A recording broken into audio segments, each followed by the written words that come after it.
Homemade honey, lemon and ginger drink for coughs and colds. Don't let cold and flu season knock you for a loop. Stock up on this home cold and flu remedy before the cold weather sets in. It's even delicious when you're feeling great.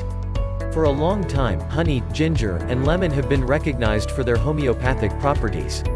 When combined, they make a knockout remedy against a myriad of ailments.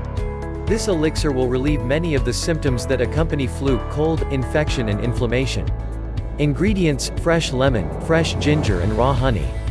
Please note, honey is not intended for use by children under 12 months of age. Directions: slice lemon into quarters and pack into jar. Grate ginger, and add to lemon, the amount is up to you, the more the better. While stirring, fill jar with honey. To use, add 1 tablespoon or more to taste to hot water and stir. And enjoy this magical and delicious drink sip by sip. This also makes a great holiday or house-warming gift.